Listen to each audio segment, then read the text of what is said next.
I am holding a coat that cost more than I made last month, and the woman who threw it at me just walked away without looking back. It is 2 in the morning at the Platinum Lounge. The music is so loud I can feel the bass in my chest. Colored lights flash over the dance floor. People laugh and scream and spill drinks. I am in all black, standing behind the coat check counter like part of the wall. I am not here to dance. I am here because 3 years ago, I owned a place better than this one. And the woman who just threw her coat at me is the reason I lost everything. Her name is Victoria Chun. She walks like gravity does not apply to rich people. Tonight, she is wearing a cream-colored coat that probably costs what I pay for 6 months of rent in my tiny apartment. She does not hand me the coat. She throws it. It hits my shoulder and I catch it without thinking. After 3 years of this job, catching things is automatic. You wrinkled the sleeve last time, she says. She does not look at me. She looks at her reflection in the dark window near the DJ booth, checking her teeth with a little smirk. If you damage the lining tonight, I will make sure they take it out of whatever they pay you. Tips, minimum wage, whatever. I do not answer. I just tag the coat and hang it up. Claim ticket 777. Lucky number for some people. Not for her. Not tonight. I know that sounds crazy. I am the coat girl, and I am talking like I have power. But that is because I am not really just staff. Not anymore. What Victoria does not know is that this building, this club, this whole shiny kingdom she thinks belongs to her circle, is about to belong to me. Before I tell you how I got from owner to coat check to owner again, I need you to understand what she took from me. 3 years ago, I was not checking coats. I was Rachel Morrison, owner of a club called the Glass House. It was 2 blocks east of here. We had crystal chandeliers, velvet booths, and a list of members people bragged about getting on. You could not just walk in off the street. You had to apply. You had to agree to rules. Rule number 1 was simple. If you were rude to staff, you did not come back. I did not care how rich you were. You snapped at servers, talked down to bartenders, treated the bathroom attendant like trash, you were done. No second chances. The Glass House was for people who knew how to be decent. That rule is why Victoria and I met. She sent in an application. Perfect paper, perfect photo, all the little details typed by some assistant. She paid the fee. She showed up for an introductory visit, like she already owned the place. Her husband, Marcus, runs a tech company called Technova. Their friends call her the CEO wife. She thought that was enough. I reviewed every application myself. I remembered her name from notes I had heard from other places, other owners, other managers. Victoria snaps at servers. She sends drinks back for fun. She likes to test people. She treats staff like they are furniture. So I denied her. She stood in front of my hostess stand in a white dress and high heels, looking at me like I was something on the bottom of her shoe. "Do you understand who my husband is?" she asked. Her voice was soft but sharp. "I do not care who your husband is," I said. "Our standards apply to everyone. You are not approved." She did not scream. She did not throw a fit. She just smiled, a small, cold smile, turned around and walked out. Her heels clicked on the marble floor. That should have been the end of it. It was not. 2 weeks later, small things started to go wrong.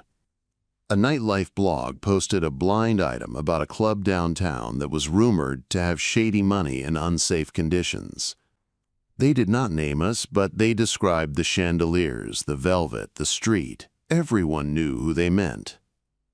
The top advertiser on that blog was Technova. Then our best corporate client dropped us. Technova had been booking our VIP section every Friday for company parties. $75,000 a year, just from their standing reservation. One day they canceled. No reason. When I called, the assistant said, "Mr. Chun has decided to work with venues that better represent our company values." Values. From the man whose company had just been fined for selling user data without permission. I almost laughed. Almost. 6 weeks after I denied Victoria, the fire marshal showed up on a Friday afternoon. Not for a routine check, for an emergency investigation based on what he called a credible anonymous tip about safety violations. We had no violations. Our exits were clear. Our capacity limits were posted and followed. The kitchen was spotless. The inspector walked through with a clipboard and a frown anyway. He checked things twice that did not need checking. He talked in low tones with his partner. Then he put a bright orange sticker on my front door. Closed by order of fire marshal. Pending investigation. 72 hours. In this business, 3 days might as well be 3 years. People see that sticker and they assume the worst. Fire hazards. Drugs. Crime. They do not come back. The sticker comes off, but your reputation does not. My investors pulled out the next morning.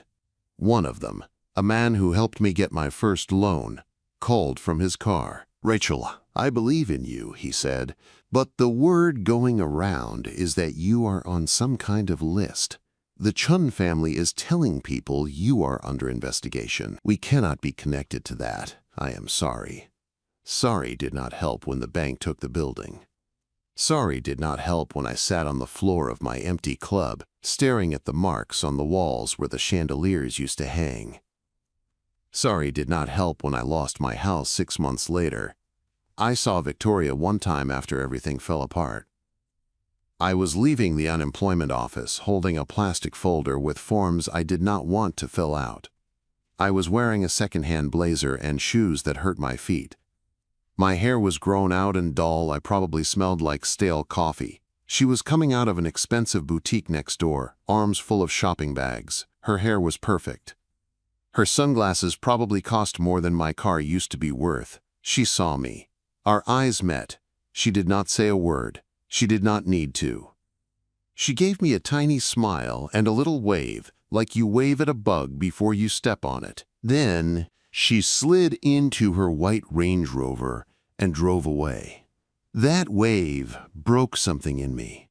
Not my spirit. Something deeper. It broke the part that believed playing fair would protect me. It broke the part that thought karma would take care of people like her. So I made a decision. I went dark. I cut my hair short and dyed it dark brown. I stopped wearing makeup. I bought cheap clothes in plain colors. When I looked in the mirror, I did not see the woman who owned the glass house. I saw someone nobody would look at twice. Good. That was what I wanted. Then I applied for a job at the Platinum Lounge, the place where Victoria and Marcus started spending all their time after my club closed, the place they called their second home. The interview was fast and cold. The general manager, David, barely glanced at my resume. His tie was crooked. He had deep lines under his eyes. "You available nights and holidays?" he asked. "Yes," I said. "Can you work on short notice?" "Yes." "You steal?" "No." He squinted at me. "You look familiar." My heart jumped, but I kept my face calm. "I just have one of those faces," I said. "I worked at a chain restaurant in another state." He shrugged. "Right. Okay, you start Friday. Do not call in sick." That was 3 years ago. For 3 years, I have checked coats. I have cleaned spilled drinks. I have mopped bathrooms. I have watched Victoria hold court in her favorite booth and listened to her tell stories about how she helped clean up the city's nightlife by getting rid of that trashy place dragging values down. She means my club. She says it right in front of me. She thinks I am invisible. One night, about 2 years in, I am restocking toilet paper in the women's bathroom when Victoria and her friend come in. They are drunk on martinis and perfume. They do not check the stalls. They just start talking. "Shutting down that club was so much work," Victoria says, fixing her lipstick. "So many phone calls, so many favors. But it was worth it." You should have seen her face when the inspector showed up. She looked like she was going to cry. Quote, "I am standing in the stall next to them, holding a roll of toilet paper so tight the cardboard crushes in my hand. She is confessing, out loud, in public, and she has no idea I am right there. That night, I go home to my tiny apartment. I sit at my cheap kitchen table. I open my old laptop. I am done waiting for karma. It is time to learn how to take everything back. I did not sleep much that night. I sat at my little table with a cup of cheap coffee and my old laptop, and I made a list. Not a list of petty payback, a list of systems. Fire department, city inspectors, liquor license board, property records, corporate filings, distributors, lenders. Victoria and Marcus had used systems against me. They had pulled strings I did not even know existed. If I wanted real revenge, I had to learn those strings better than they did. So I got to work. During the day I checked quotes and smiled and said, "Have a good night." During my breaks I read articles about commercial real estate law on my phone. At 3 in the morning after my shift, I watched videos about shell companies and holding companies and debt purchases. I printed things out and highlighted them like I was back in school. I also made a different list. Names, old investors, former landlords, other owners, people who had reasons to hate Marcus and his company, people who had lost money when Teknova pulled out of deals or crushed smaller partners on the way up. I reached out to 2 of them first. They had invested in my old club before everything went bad. They had also been burned by Marcus in another deal, a tech project he had dropped at the last minute, leaving them stuck with equipment and staff they could not use. We met at a diner at 4 in the morning. The kind of place with cracked red booths and coffee that tastes like burned rubber. But the waitress keeps refilling it without asking questions. They looked tired and suspicious when they sat down across from me. "Rachel, why are we here?" one of them asked. His name is Tom. He used to wear suits. Tonight he is in a hoodie. "I want to buy the Platinum Lounge," I said. They both stared at me like I had just said I wanted to buy the moon. "You want to compete with them?" the other one, Serena, asked. "After what they did to you?" "I do not want to compete," I said. "I want to own them. I want the ground under their feet. I want the paper they sign every month without reading. I do not care about the brand. I care about the building, the licenses, the supply chain." "They are not selling," Tom said. "This place is their playground." "They do not have to want to sell," I said. "The company that owns the building is drowning. They opened 3 new places in Vegas right before everything slowed down. They are behind on payments. They are desperate. We do not ask them to sell us the club. We buy the debt that owns the club." That got their attention. I opened my folder and slid some printed pages across the table. Property records. Corporate filings. A few notes I had scribbled in the margins. "Look," I said, pointing. "The Platinum Lounge is not owned by the Platinum Lounge. It is owned by a company called Metropolitan Entertainment Holdings. That company is backed by a private equity firm that cares only about returns. They do not care about Marcus and Victoria's feelings. They care about not losing money."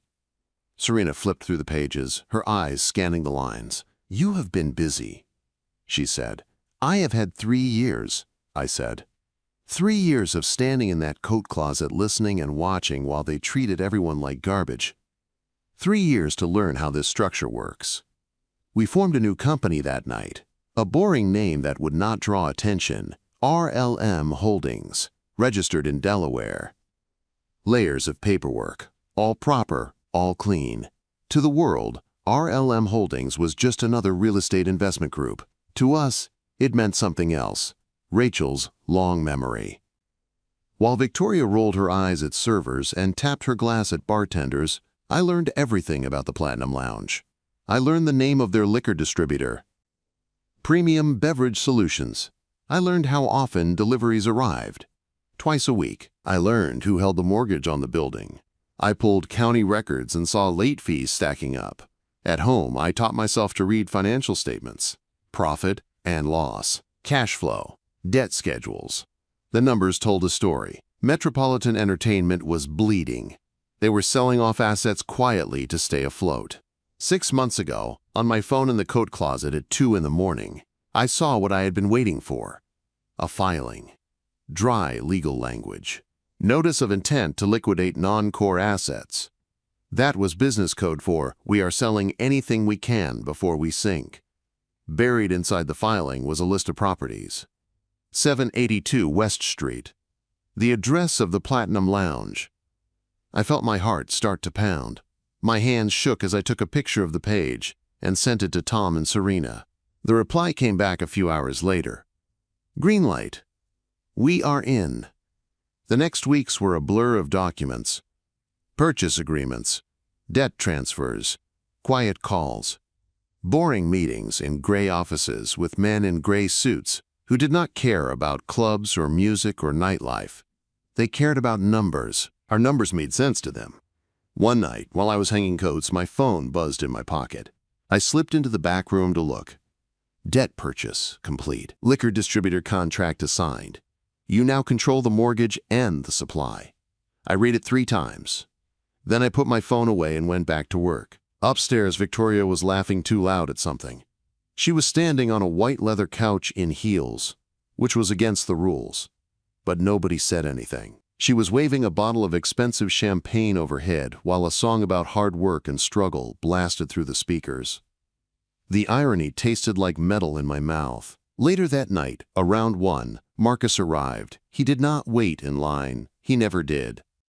He walked straight past the guests and up to my counter like he was walking through his own lobby. He tossed his umbrella in my direction. It was dripping wet from the rain outside. He did not even look to see if I caught it. He just let go. I caught it, of course. My hands do that before my brain even thinks. Dry it, he said. Not please. Not could you. Just an order. Right away, Mr. Chun, I said. My voice was flat. Practiced. He stopped. Turned. Really looked at me for the first time in 3 years. Do I know you? He asked. My heart jumped into my throat. I kept my face calm. I don't think so, sir, I said. He narrowed his eyes. You remind me of someone. A woman who used to run someplace downtown. What was her name? He snapped his fingers, trying to remember. Morrison. Rachel Morrison. She ran that dump called the Glass House. Thought she was better than everyone. Probably in rehab now. He smirked and walked away before I could answer. I stood there holding his wet umbrella. Water dripped down my arm and onto my cheap shoes. A dump. My club that was in design magazines. The one with the wait list months long. A dump. I took the umbrella to the back sink. I did not dry it. I opened it all the way and left it standing open in the middle of the room. People say opening an umbrella indoors is bad luck.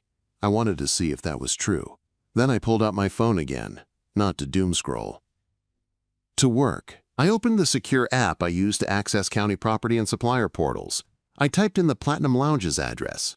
The ownership chain popped up. Metropolitan Entertainment Holdings is owner of record. Under that, a line in small type. Primary creditor, RLM Holdings, us. I backed out and logged into the distributor system. Premium Beverage Solutions. I had taken over that contract as part of the deal. They supplied almost every premium bottle in this club. Champagne, vodka, whiskey, tequila. The good stuff. I found the account for the Platinum Lounge. I looked at their order history. On time. Regular. No issues. Standing delivery scheduled for the next day. I clicked on the settings. Account status. Active. I clicked the drop-down menu. Active. Suspended. Credit hold. My finger hovered for a second. This was not a joke. If I did this, everything would start. I thought about Jason, the young bartender who shook when Victoria mocked him for making a drink exactly how she ordered it. I thought about the bathroom attendant she once made cry. I thought about the orange sticker on my door and the wave in front of the unemployment office. I set the status to credit hold. A warning popped up. Are you sure? This will stop all deliveries until payment is received. Yes, I whispered to myself, and hit confirm. Within 24 hours, this club would run out of the top-shelf brands these people treated like water. They would not know why. They would call and yell at some poor person on the phone, and that person would tell them the truth. The new owner has put your account on hold. I put my phone away and went back to my little window at the coat check. From there, I could see the whole floor. Victoria laughing. Marcus shaking hands. Staff running around trying not to get yelled at. On the surface, nothing had changed. But for the first time since the Glass House died, The ground under their perfect shoes was starting to move. The liquor runs out on a Saturday afternoon, 12 hours before the biggest party of the year. I am not at the club when it happens.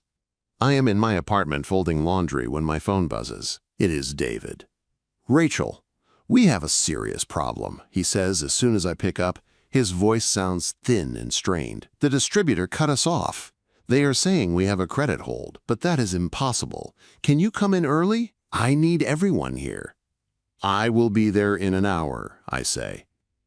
When I hang up, I stand in the middle of my tiny apartment for a long moment. This is it. The first big crack. I shower. I dry my hair. For the first time in 3 years, I put on makeup. Not heavy, just enough to see my old face under the stranger I have been playing.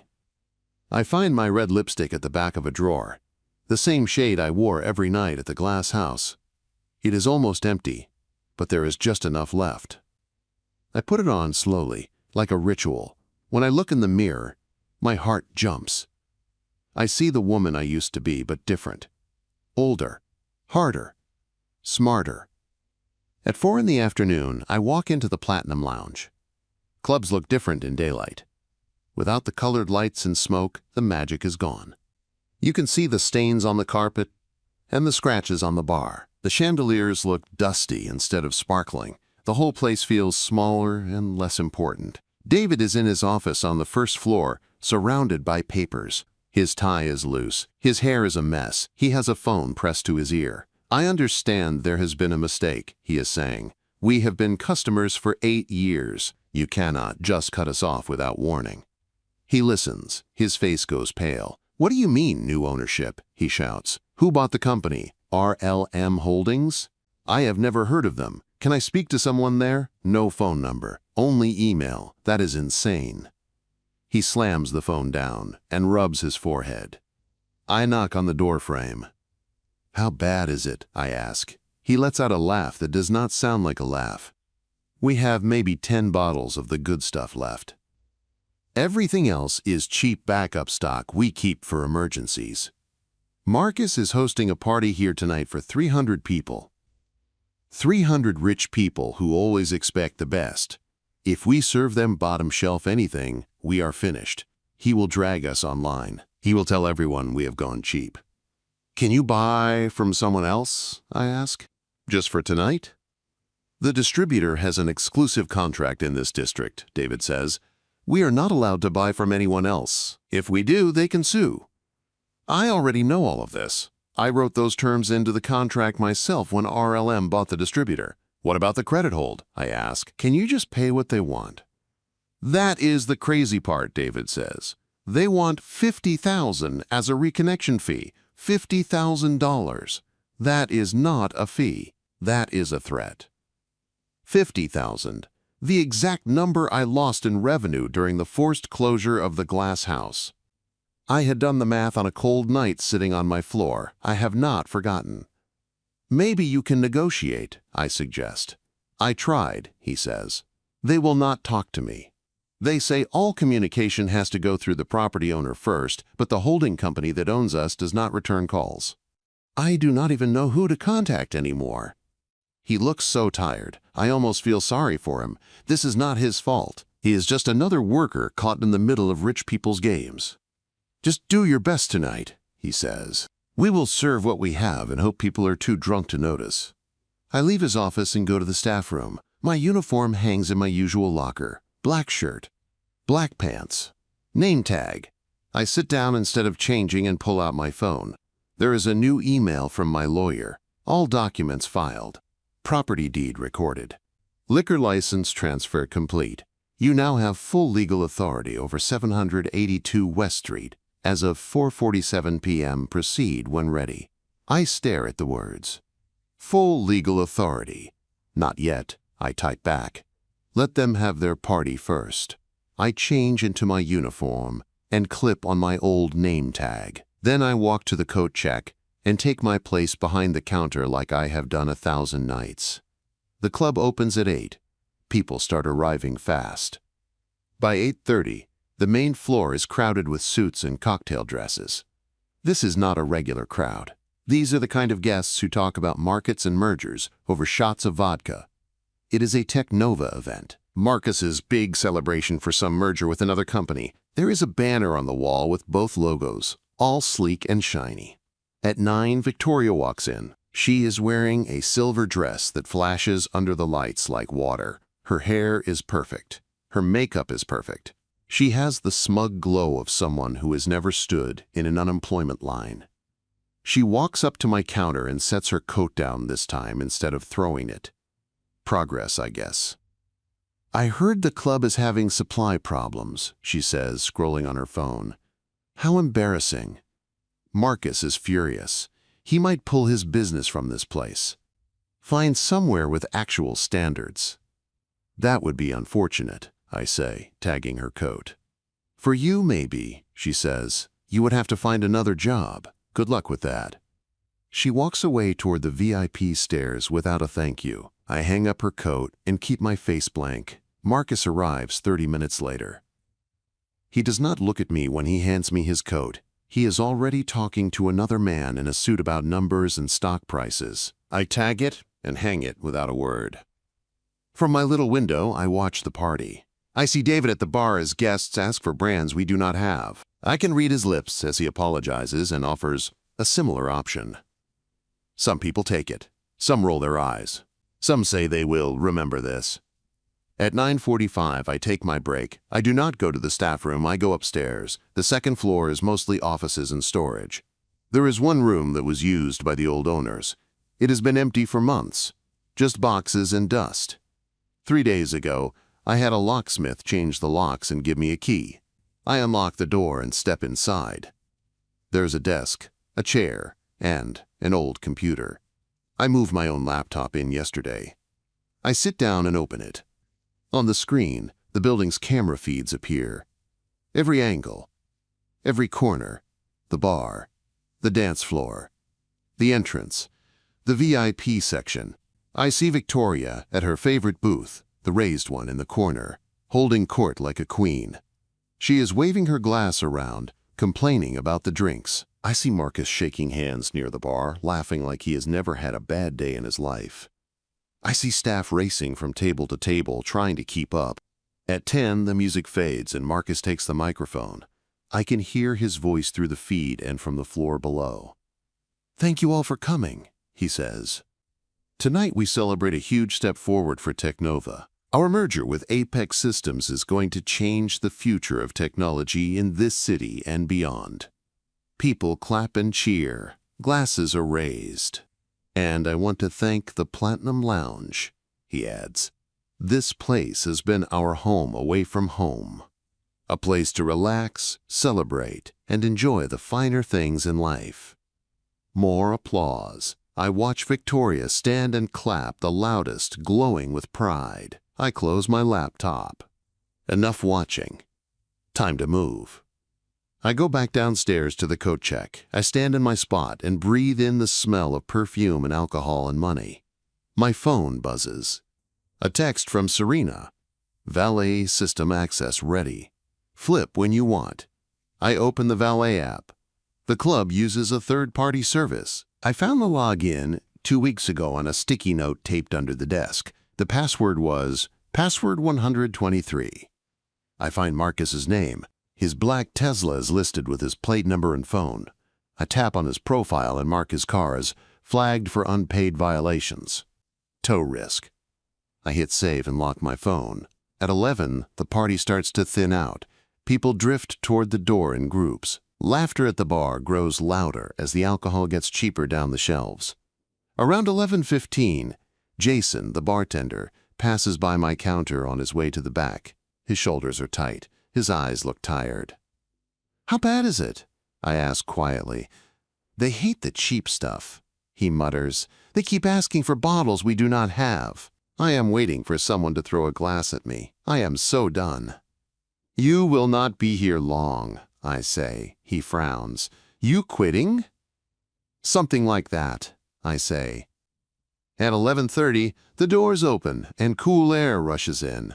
I see Marcus and Victoria heading toward the exit. He is a little unsteady. She is holding his arm and laughing at something he said. They do not even glance at me as they pass. I move to the small side window so I can see outside. Marcus hands his ticket to the valet. The kid on duty tonight is named Kyle. He checks the ticket and looks down at his tablet. His face changes. He says something to Marcus. Marcus's jaw tightens. He leans in. Kyle points at the screen and shakes his head. Marcus starts yelling. His hands move. People nearby turn to stare. Victoria looks annoyed and confused. The flagged car cannot be moved by valet now. Insurance rules. Marcus has to walk back to his own Tesla, get in himself, and find some public garage in the rain. In his expensive suit, in front of people watching, it is a small thing, really. A tiny fracture in his perfect control. But watching him stomp back into the rain while Victoria huffs behind him feels like the first real breath I have taken in years. When I turn away from the window, David is walking toward me. He looks like he has aged 10 years in one night. "You off at midnight?" he asks. "Usually," I say. "Can you come to the office when your shift ends?" he says. "There is going to be a lot of fallout from tonight. Corporate is going to want answers. I might need to cut staff. I do not know yet." I look at him for a long second. "Sure," I say. "I will come by." Midnight comes faster than I expect. I hang up the last coat, I close the counter, I walk down the hall to David's office. He is sitting at his desk with his head in his hands. The room smells like stress and old coffee. "You wanted to talk," I say, standing in the doorway. He looks up. There are red lines in his eyes. "Yeah," he says. "But now I do not even know where to start. The distributor, the owners, the clients, everything is a mess. Corporate is going to kill me." "There is no corporate anymore," I say. "What?" He frowns.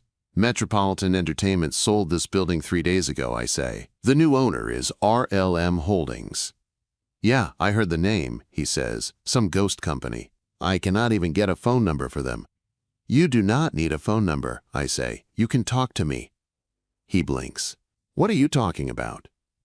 "I am RLM Holdings," I say. "I bought the debt. I bought the liquor contracts. I own this building now, David." He stares at me like the floor just disappeared under his chair. "You bought." His voice trails off. I step into the office and close the door behind me. "Sit down," I say gently. "I am going to tell you what is about to change." David just stared at me. His mouth opened and closed a few times, but no words came out. "You own the building," he finally said. "You're serious." "I am," I said. "I own the building, the liquor license, and the distributor contract. Right now, this club is a tenant in my property, and it is in violation of the lease." He swallowed. "Are you shutting us down?" "Not you," I said. "Them. The people who think this place is their playground. The ones who treat everyone like trash. You are a good manager, David. You are just working for the wrong people." I pulled an envelope out of my bag and set it on his desk. "This is the new code of conduct," I said. "Read it tonight. Tomorrow, you start using it." He slid it open with shaky hands and glanced at the first page. "Rule 1, I said. "Anyone who abuses staff is banned. No warnings. No second chances. I do not care how much money they spend or who they are married to."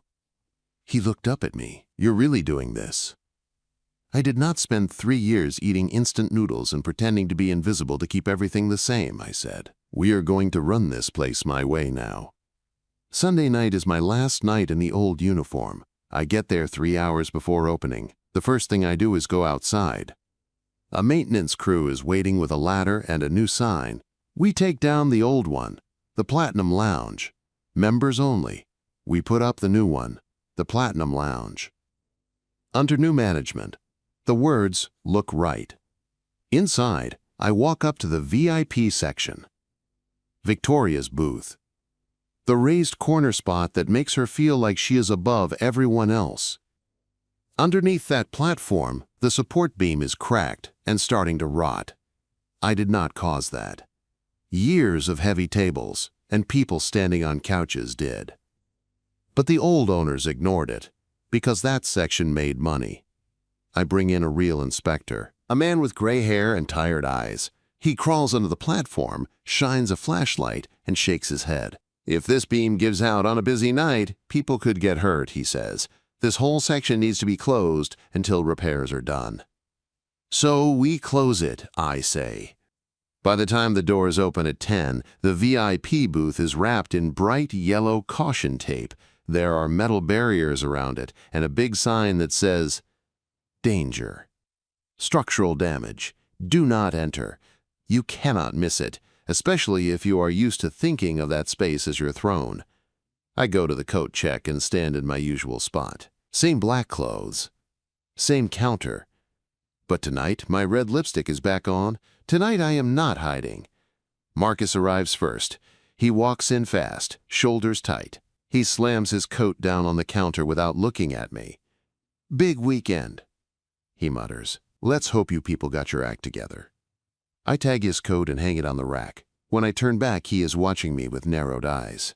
"You," he says. "You're that woman. From that other club. The Glass House." "Yes," I say. "What are you doing here?" he asks. His voice has an edge now. "Working," I say. "Managing. Owning." "Stop joking," he snaps. "I'm not joking," I say. "I own this building. I own the debt. I own the liquor contract. You are standing on my floor, Mr. Chun." He laughs once. The sound is short and harsh. "That's impossible," he says. "You can check the county records if you want," I say. "Public information. Look up RLM Holdings." His face changes when I say the name.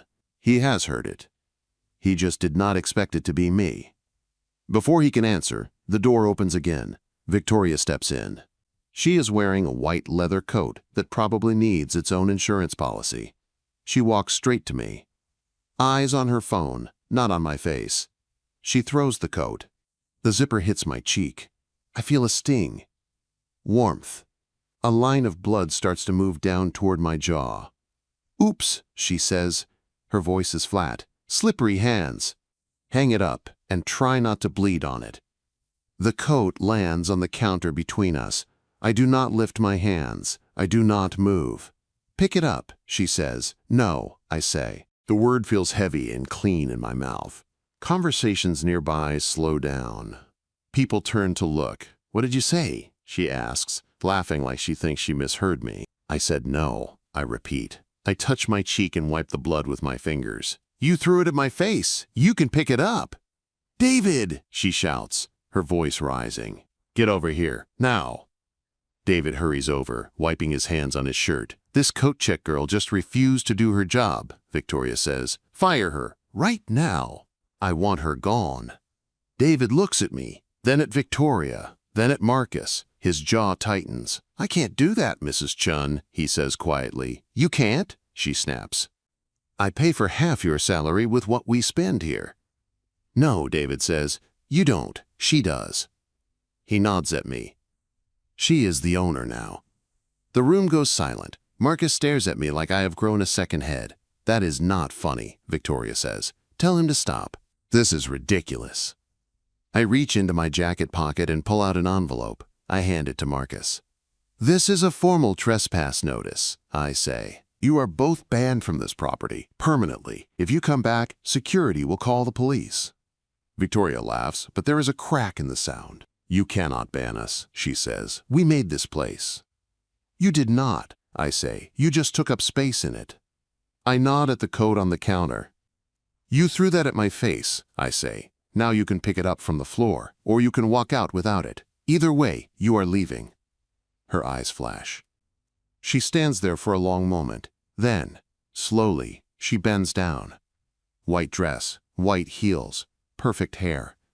She picks her own coat up off the ground in front of everyone. There is dirt on it now, a black scuff where someone's shoe stepped on it. She hugs it to her chest like a shield. "Happy," she whispers. Her eyes are shiny. Her face is tight. "Not happy," I say. "Done." Security steps up beside them, not touching, just waiting. "Let's go," Marcus says through clenched teeth. "We will sue. You have no idea who you are dealing with."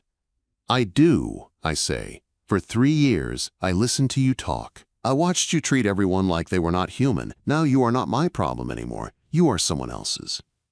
They turn toward the door. Victoria pauses and looks back one last time. "You are still just a coat girl," she says. "This is all you will ever be." I meet her eyes. "And you," I say calmly, "are outside my building." The heavy door closes behind them. There is a second of quiet. Then, somewhere in the back, someone starts clapping. Then, another person.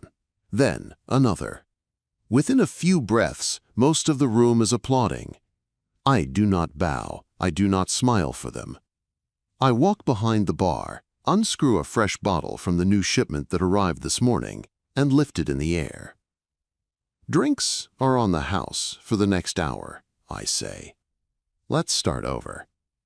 The cheer that rises up feels like a wave, but I do not stay at the bar. David and Jason and the rest of the team can handle this part. I go upstairs to the office. I close the door and sit at the desk.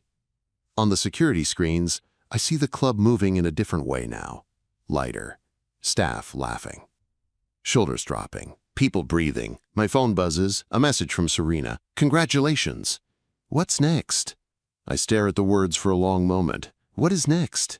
Revenge brought me here. But revenge is not a business plan. It is just the first brick. I think about every server I have seen get yelled at for nothing. Every bartender who has been talked down to. Every coat check girl who has been treated like air. I type back. Now we build. 3 more clubs in 6 months. New rules. Staff first. No abuse. Ever. I hit send. Then I open my desk drawer. Inside is my old name tag, the one that says Rachel Staff. I took it out of the trash last night and kept it. I run my thumb over the cheap plastic. For 3 years, that tag was my disguise. It made me invisible. It let me get close enough to learn where the power really lived. People think power is about volume, about yelling, about showing off. But real power is information, contracts, ownership. Knowing how the system works so well that you can move pieces without anyone seeing your hand. If someone destroys your life, you can stay angry and hope the universe fixes it for you. Or you can get educated. Learn the rules they used. Learn the tools they pulled. Learn the paths money takes. You do not have to break the system. You can buy it. I put the old tag back in the drawer. Tomorrow, I will have a new one made for myself and for everyone else. Better uniforms, better pay, better rules. Mine will say, Rachel Morrison, owner. I close the drawer. Downstairs, the music rises again. The lights glow. The club keeps moving, but now it is different. Tonight was the end of something. Tomorrow is the start of everything else.